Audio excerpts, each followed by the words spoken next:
کہتے ہیں کہ نبی کریم صلی اللہ علیہ وسلم کے جسد اقدس کا سایہ نہیں تھا، اور اسی کے اوپر قیاس کر کے بعض لوگ کہتے ہیں کہ گنبد خضرا کا بھی سایہ نہیں ہوتا ہے، اس کا زمین پہ سایہ نہیں بنتا ہے، کیا حکم شرع ہے؟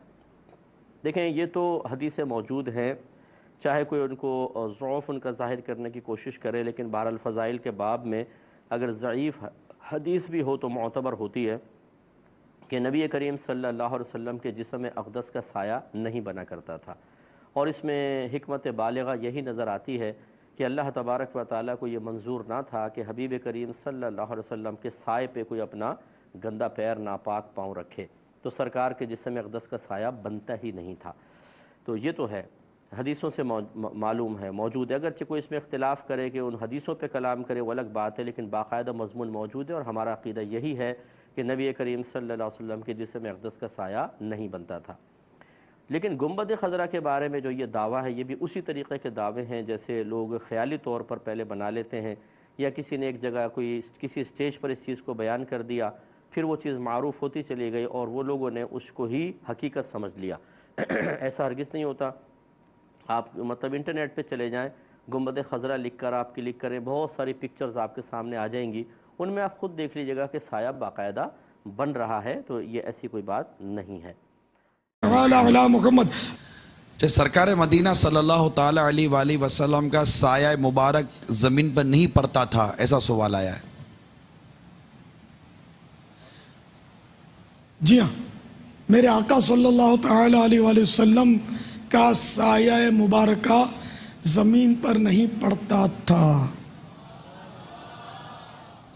وہ بے سایہ ہیں مگر سائبان عالم ہیں، یعنی خود بے سایہ ہیں، لیکن ان کا سایہ ساری کائنات ان کے زیر سایہ ہے، ہم اس کے زیر سایہ رہتے ہیں جن کا سایہ نظر نہیں آتا، جھولیاں سب کی بھرتی جاتی ہیں، دینے والا نظر نہیں آتا۔ صلی اللہ تعالی علیہ وآلہ وسلم بے مثال ہے نا۔ اچھا، تو سرکار کی ہر بات جو بے مثال ہے، ہر معاملہ ہے وہ اپنے نا، یہی پھول ہے کہ خار سے، یہی پھول ہے جو خار سے دور ہے، یہی شمع ہے کہ دھواں نہیں، دھواں شمع میں عیب ہے تو دھواں نہیں ہے، سرکار صلی اللہ علیہ وسلم ایسی شمع بزم رسالت ہے، تو پھول کے ارد گرد کانٹے ہوتے ہیں، کانٹا عیب ہے، خیر تو میرے آقا صلی اللہ علیہ وسلم کا سایہ نہیں ہے۔ تو اس کی میں آپ کو ایک ایسی مثال دوں کہ انشاءاللہ آپ کی سمجھ میں آ جائے گا کہ اللہ تعالیٰ نے اپنے محبوب کے سائے کو کس طرح محفوظ رکھا ہے۔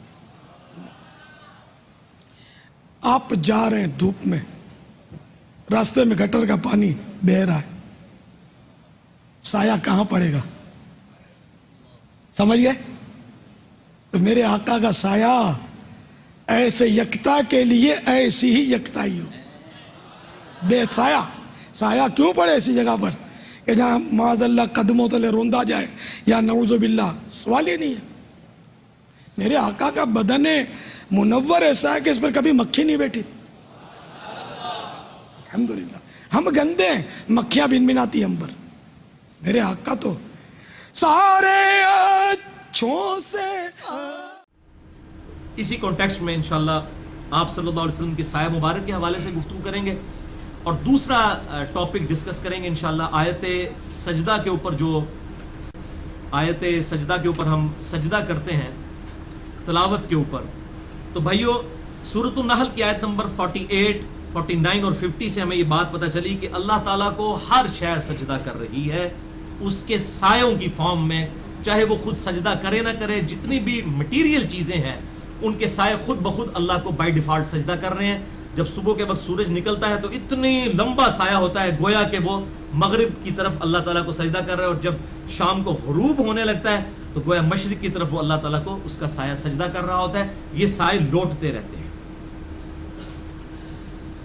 تو یہ فزیکل فینومینا آف نیچر ہے اللہ تعالیٰ کی طرف سے، اور اسی لیے اللہ کو اوبے کر رہا ہے۔ جہاں پر انسان اور جنوں کو اللہ نے اختیار دیا ہے، وہ نماز پڑھے نہ پڑھے، اللہ کو سجدہ کرے نہ کریں، اللہ کو کوئی فرق نہیں پڑتا، لیکن وہ ان کی اپنی مرضی ہے۔ لیکن پھر بھی اللہ تعالیٰ نے جتنی مٹیریل چیزیں ہیں ان کو بائی ڈیفالٹ اپنے سامنے عاجزی کے طور پر جھکا لیا کہ ان کے سائے اللہ تعالیٰ کو سجدہ کر دیا.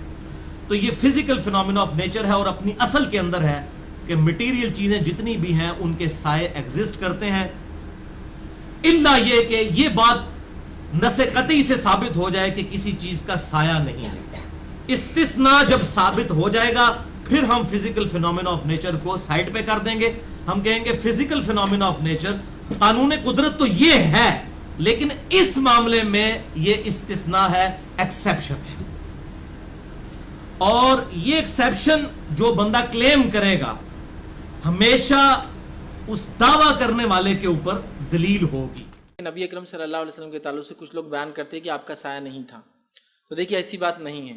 کچھ لوگ بولتے ہیں آپ وسلم کی گنبد کا سایہ نہیں پڑتا. دیکھیے ایسی بات بھی نہیں ہے. کچھ لوگ بولتے ہیں کعبے کا سایہ نہیں پڑتا.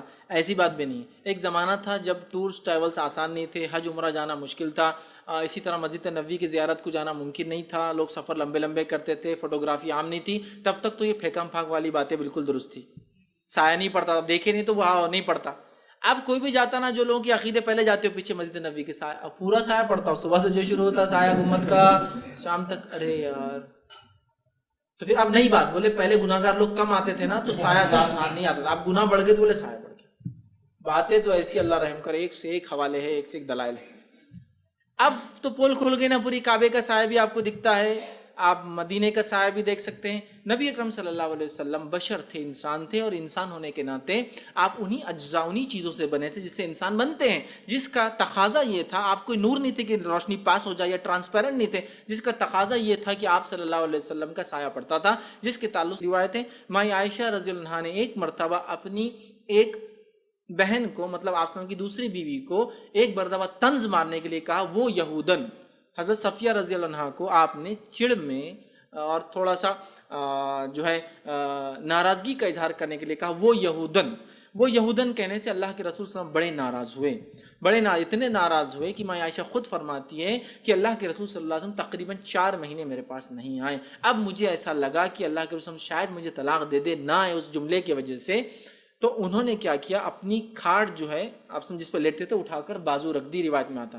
اور ان کی بھائی عبد الرحمن روز آیا کرتے تھے دوپہر کے وقت. وہ کہتی ہے ایک مرتبہ میں بیٹھی تھی اپنے گھر میں اور سامنے سے ایک سایہ آنے لگا، لیکن وہ سایہ عبد الرحمن کا نہیں تھا، چونکہ میں سایہ سے پہچانتی تھی عبد الرحمن کیسے دکھتے ہیں.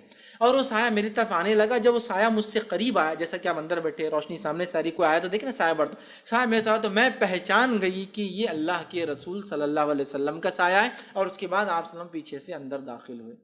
اب میں عائشہ کی بات مانے یا آپ کی بات مانے، واللہ سایہ نہیں تھا. بیوی کی بات مانے یا عام لوگوں کی بات مانے. بیوی کہہ رہی کہ سایہ تھا، ایک صحابیہ کہہ رہی کہ سایہ تھا، میں نے دیکھا میرے بھائی کا نہیں تھا، پھر میں پہچان گئی کہ یہ میرے نبی کا یا میرے شوہر کا اللہ کے رسول صلی اللہ علیہ وسلم کا سایہ ہے. تو سایہ ہے دلیل.